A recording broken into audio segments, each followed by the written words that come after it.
2심에서 공소기각을 뒤집으려 특검이 출석했습니다. 그런데 다름 아닌 그 특검이 정재인 검사인 것으로 확인됐습니다. 박성재, 이완규와 2차전을 벌이게 되는 건데 설마 2심에서 또 만날 줄은 몰랐다는 눈치로 보입니다. 실제로 정재인 특검은 활약이 대단한 검사로도 알려져 있는데요. 어떤 상황인지 영상으로 함께 보겠습니다. 국회의 고발을 계기로 별개의 새로운 수사에 착수한 것이 아닙니다. 따라서 국회의 고발은 이미 인지된 위증 혐의에 대한 소추 요건을 갖춘 것일 뿐, 이 사건이 11호의 수사 과정에서 인지된 관련 사건에 해당한다는 점에는 아무런 영향을 미치지 않습니다. 다음으로 피고인의 위증이 내란특검법 제2조 사망의 관련 사건으로 수사 대상에 해당함을 말씀드리겠습니다. 원심은 윤석열이 이상민, 김주현에게 내란범죄 혐의 수사에 대한 대응 방안 마련을 지시하여 그 지시에 따라 2024년 12월 4일 안가 모임이 개최되었다고 보았습니다. 안가 모임을 사적인 친목 모임이 아니라 윤석열의 지시에 따라 비상계엄 정당화 논리와 탄핵 및 수사 대응 방안을 마련하기 위해 개최된 모임으로 본 원심의 판시에 의하면 결국 안가 모임은 앞서 본 바와 같이 제2조 제1항 제9호의 범죄 은폐 등 범죄 혐의 사건과 1항 제3호의 그 밖의 방법으로 국회 표결을 방해한 범죄 혐의 사건에 해당합니다. 먼저 제2조 사망 1호는 다른 특별한 단서 없이 범인 은닉죄, 증거인멸죄, 위증죄, 허위감정통역죄 또는 작물에 관한 죄와 그 본범의 죄를 제1항 각호 사건과 관련 사건이라고 명시하고 있습니다. 따라서 피고인의 이 사건 안가 모임 관련 위증은 제1항 9호의 범죄 은폐 등 범죄 혐의 사건과 제1항 제3호의 그 밖의 방법으로 국회 표결을 방해한 범죄 혐의 사건에 관한 위증이므로 제2조 제3항 제1호에 의한 관련 사건에 해당합니다. 다음으로 이 사건은 내란특검법 제2조 사망 제2호의 영장에 의하여 확보한 증거물을 공통으로 하는 범죄에도 해당합니다. 화면에 보시는 세 가지 증거는 원심이 박성재의 내란 중요 임무 종사 및 직권남용 권리행사 방해 혐의를 판단하면서 사용한 증거인 동시에 피고인의 위증 여부를 판단하는 근거가 되는 핵심 증거입니다.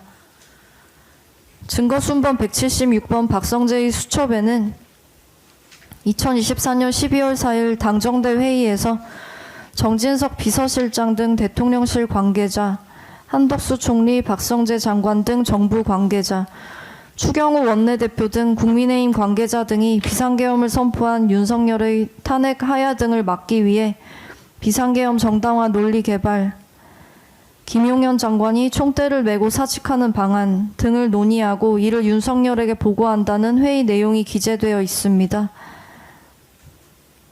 이와 같은 당정대 회의는 개최 시기가 비상계엄이 해제된 날인 점, 참석 주체가 비상계엄 선포에 직간접적으로 관여하고 그중 핵심 관계자는 내란 가담자인 점, 회의의 주된 내용이 내란 우두머리인 윤석열의 수사 및 탄핵 등에 대비하여 비상계엄 정당화 논리 등을 개발하고 꼬리 자르기 식으로 윤석열 대신 김용현 장관이 총대를 메고 사직한다는 내용인 점 등을 종합하였을 때 윤석열, 김용현, 박성재 등이 내란 범죄에 가담한 사실과 이러한 내란 범죄를 은폐하려 하였다는 사실 등을 뒷받침하는 핵심 증거임과 동시에 같은 날 저녁 안가 모임의 성격과 논의 내용 등을 추단하게 할 수 있는 본건 피고인 위증 관련 증거입니다. 다음으로 증거 순번 527번 권한남용 수정 PDF 파일은 박성재가 위와 같이 당정대 회의를 마치고 난 후 법무부 검찰과장 임세진과 검사 안홍균에게 지시하여 순차적으로 작성한 비상계엄 정당화 논리 문건입니다. 이 문건은 박성재의 직권남용 권리행사 방해 범행을 입증하는 증거일 뿐만 아니라 안가 모임에서 어떠한 내용의 정당화 논리와 대응 방안이 논의되었는지를 추단케 하는 증거이기도 합니다. 마지막으로 증거 순번 909번 삼청동 안가 CCTV는 피고인이 박성재, 이상민, 김주현, 한정화와 함께 실제로 안가에 모인 사실을 객관적으로 보여줍니다. 특히 피고인이 국회에서 밝히지 않은 한정화의 참석 사실을 확인하는 직접적인 자료입니다. 결국 이 세 가지 증거는 박성재 등에 대한 내란 관련 사건의 증거인 동시에 피고인의 국회 증언이 허위인지 여부를 판단하는 증거입니다. 이와 같은 증거의 공통성은 특검이 새롭게 구성한 논리가 아니라 원심 판결 자체에서도 확인됩니다. 원심은 박성재의 내란 중요 임무 종사 및 직권남용 권리행사 부분에 관한 증거의 요지에서 박성재의 수첩, 권한남용 수정 PDF 파일, 삼청동 안가 CCTV를 모두 증거로 거시하였습니다. 원심 스스로도 동일한 증거를 박성재의 내란 관련 범죄와 피고인의 위증 혐의 양쪽에 공통되는 증거로 인정하였는 바, 그럼에도 원심이 이 사건이 특검법의 수사 대상에 해당하지 아니한다고 본 것은 제3조 제2호의 문헌과 원심 판결의 증거관계에 부합하지 않습니다. 따라서 이 사건은 내란특검법 제2조 제1항 제1호 사건 및 제2조 1항 11호 사건과 영장에 의하여 확보한 증거물을 공통으로 하는 범죄로서 제3항 제2호의 관련 사건에 해당합니다. 마지막으로 피고인의 국회 위증은 제3항 제4호에서 정한 하나의 목적을 위한 수단과 결과의 관계에서 행하여진 범죄에도 해당합니다. 이 사건 안가 모임은 윤석열에 대한 탄핵소추와 국회의 탄핵 표결, 내란죄 수사를 앞두고 비상계엄의 정당화 논리와 향후 대응 방안을 마련하기 위해 개최되었습니다. 피고인은 이후 국회에서 한정화의 참석 사실과 안가 모임의 공적인 성격을 부인하는 취지의 허위 증언을 하였는 바, 이와 같은 위증은 안가 모임의 존재와 성격, 그 자리에서 이루어진 논의의 실체가 드러나는 것을 막기 위한 수단이 됩니다. 그 결과 안가 모임과 관련된 윤석열 및 박성재 등의 직권남용 권리행사 방해 혐의가 은폐되거나 축소되고 비상계엄의 정당성을 부각하여 윤석열에 대한 탄핵 표결을 방해하는 결과로 이어지게 됩니다. 피고인의 국회 위증이 수단이 되고 안가 모임 및 그 관련 범죄의 은폐와 탄핵 표결 방해가 결과가 되는 관계인 것입니다. 따라서 피고인의 위증은 제1항 제3호 및 제9호 사건과 관련하여 하나의 목적을 위하여 수단과 결과의 관계에서 행하여진 범죄로서 제3항 제4호의 관련 사건에도 해당합니다.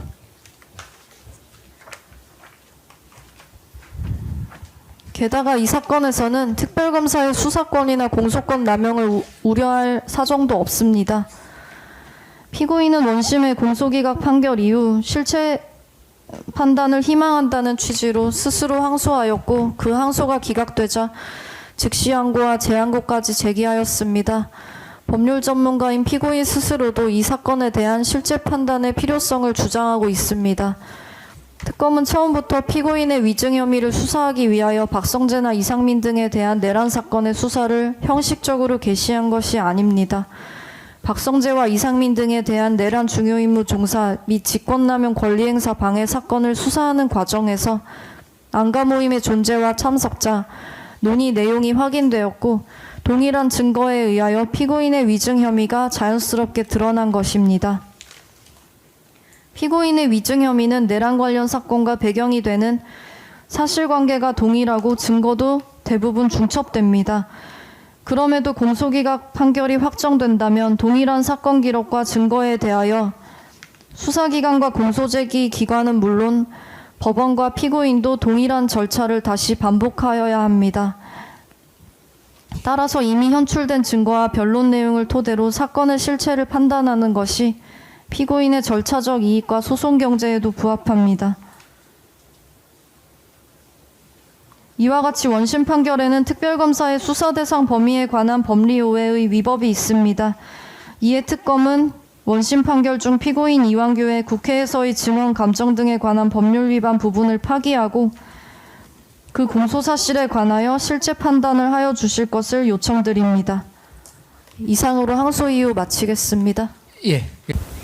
그 피고인이 기소되어 있는 그 안가 모임과 관련해서는 너무 많은 그 정치나 언론이나 이런 측에서 너무 온갖 추측과 추론이 만연돼 있어서 그 부분의 진실을 밝히는 것이 정말 너무 어렵다는 생각입니다.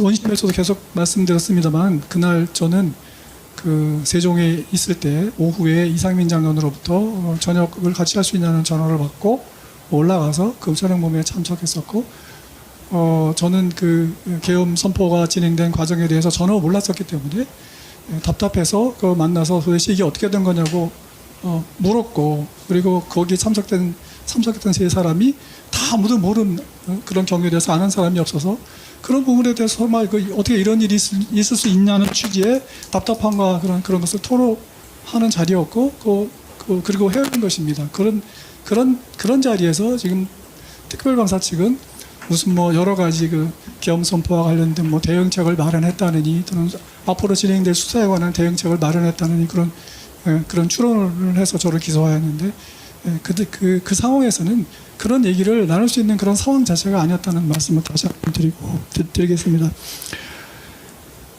적어도 형사재판의 기본적인 원칙은 증거재판주의로 알고 있습니다. 대학교의 법과대학에서 다닐 때도 그렇게 배웠고 제가 법정에 대해서도 그렇게 배웠습니다. 모든 증거를 따라서 사실 인정을 해야 되는데 그런 증거가 없음에도 불구하고 그냥 뻔한 거 아니야? 라는 식으로 그런 추론으로 사실 판단을 하는 그것은 증거재판주의 기본에 반하는 생각을 합니다. 사실관계, 안가무인과 관련해서는 이 정도로 말씀드리고요.